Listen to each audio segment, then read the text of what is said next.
അമ്മേ സുഖാണോ മോളെ? ആ അമ്മേ സുഖമായിട്ടിരിക്കുന്നു. കിച്ചുട്ട അകത്തുണ്ട്, പോയി കണ്ടോ. ഇതെങ്ങനെ വിട്ടാ പറ്റൂല. മിന്നു എന്താ വന്നേ? എനിക്കെന്താ വരാൻ പറ്റില്ല? വരാനൊക്കെ പറ്റും. ഇപ്പൊ ഇങ്ങനെ വേദനയൊക്കെ കുറവുണ്ടോ? കുറച്ച്. മിന്നു, നീ ഇങ്ങോട്ട് സ്ഥിരമായിട്ട് വരുന്നത് ആരെങ്കിലും കണ്ടു കഴിഞ്ഞാൽ അത് ശരിയാവില്ല. ഇനി നീ എന്നെ കാണാൻ വരരുത്. നിനക്ക് വിഷമാവെന്ന് എനിക്കറിയാം, പക്ഷെ നീ എൻ്റെ ഭാഗത്തും കൂടി ചിന്തിച്ച് നോക്കണം മീനു. മനസ്സിൽ ചില്ലിട്ട് സൂക്ഷിക്കാൻ മാത്രം നല്ല ഓർമ്മകൾ നീ എനിക്ക് സമ്മാനിച്ചിട്ടുണ്ട്. അതും മതി മീനു എനിക്ക്. കണ്ടില്ലേ, ഒന്ന് നിവർന്ന് നിൽക്കാൻ പോലും പറ്റാത്ത എന്നെ നീ അറിഞ്ഞുകൊണ്ട് എന്തിനാണ് എൻ്റെ ദുരിതങ്ങൾക്കൊപ്പം കൂടുന്നു?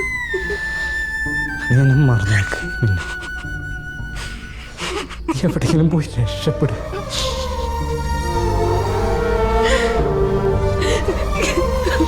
ഇനി വേണ്ട. ഓർമ്മ വെച്ച നാൾ മുതൽ എൻ്റെ മനസ്സിൽ കൂടി ഒരു പ്രാർത്ഥനടങ്ങിച്ചു. എൻ്റെ അവസാന ശ്വാസം വരാതെ അങ്ങനെ തന്നെ ആയിരിക്കും. ഞാൻ കിച്ചുവിൻ്റെ പേരോ പ്രശസ്തിയോ ഒന്നും ആഗ്രഹിച്ചിട്ടല്ല പ്രണയിച്ചു തുടങ്ങിയത്. അതൊന്നും എനിക്ക് വേണ്ടതാരും. കിച്ചുവിൻ്റെ സുഖത്തിലും ദുഃഖത്തിലും എന്നെ കൂടെ കൂട്ടിയാൽ മാത്രം മതി. അത് മാത്രം നിഷേധിക്കരുത്.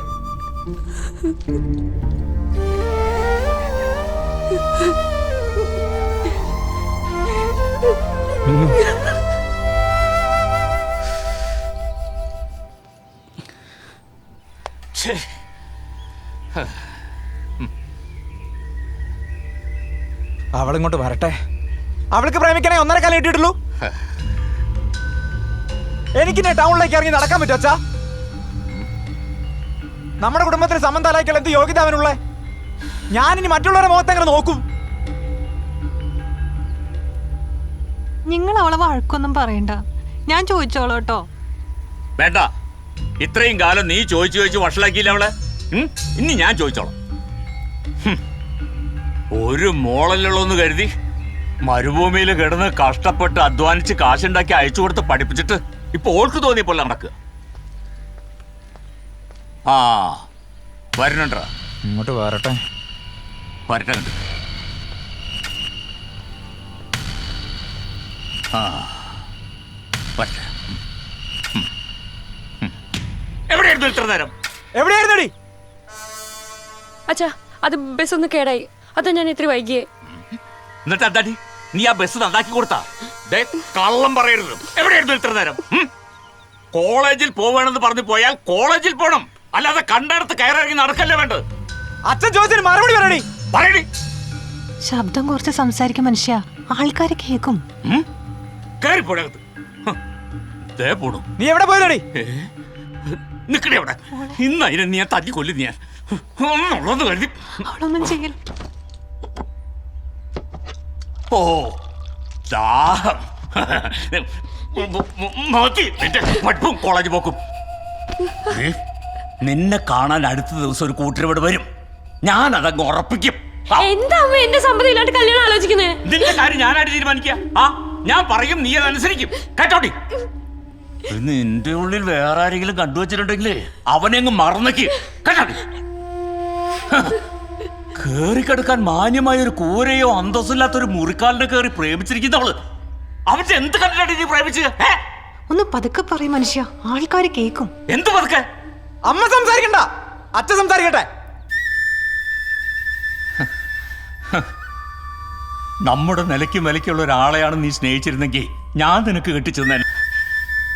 ഇതിപ്പോ അവനൊന്ന് എണീറ്റ് നിൽക്കാൻ പറ്റുമോ? എവിടെ? വെറുതെ ഇനിയെങ്ങാനും നീ ആ 1.25 കാണാൻ പോയിന്ന് ഞാൻ അറിഞ്ഞാൽ കൊന്നുകളയും നിന്നെ. അച്ഛൻ പറയുന്ന സമ്പത്തോ കുടുംബ മഹിമയൊന്നും കിച്ചുവിനില്ലായിരിക്കാം. പക്ഷെ ഇതൊന്നും കണ്ടിട്ടല്ല ഞാൻ കിച്ചുവിനെ സ്നേഹിച്ചത്. ധിക്കാരം പറയുന്നു. എടി, നീ എങ്ങനെ കിടന്ന് പിടച്ചാലും നിന്നെ ആരെ കൊണ്ട് കെട്ടിക്കണം എന്നുള്ളത് ഞാൻ തീരുമാനിക്കും. മനസ്സിലായോടി? മോളെ, അച്ഛൻ നിന്നെ നല്ലതിന് വേണ്ടിയല്ലേ പറയണേ. അവനെ കെട്ടിയ നിന്റെ ഭാവിയാ തൊലഞ്ഞു പോകുന്നത്. തോലട്ടെ, എനിക്ക് ജീവനുള്ളിടത്തോളം കാലം കിച്ചുവിനെ ഞാൻ സ്നേഹിക്കുള്ളൂ. നിന്റെ ഈ അഹങ്കാരം ഉണ്ടാക്കിയ തന്തയോടും തളയോടും വേണ്ടാട്ടാ. ഒറ്റ മോളല്ലുള്ളൂന്ന് കരുതി കൊഞ്ചിച്ച് കൊഞ്ചിച്ച് വഷളാക്കി. അതാണ്ടായത്. ഇപ്പൊ തൃപ്തിയായില്ലോ നിനക്ക്? നോക്ക്, എന്റെ കൊക്കിന് ജീവനുള്ളിടത്തോളം കാലം ആ ചക്കനുമായിട്ട് ജീവിക്കാൻ ഞാൻ സമ്മതിക്കില്ല. ആ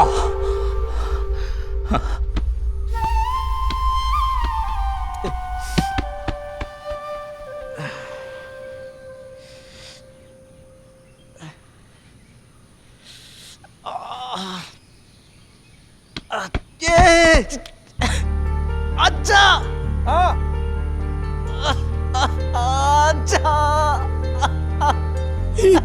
എന്റെ ദൈവൻ, എന്റെ കുട്ടി കിച്ചോ, എങ്ങനെയാ നീ വീണേ?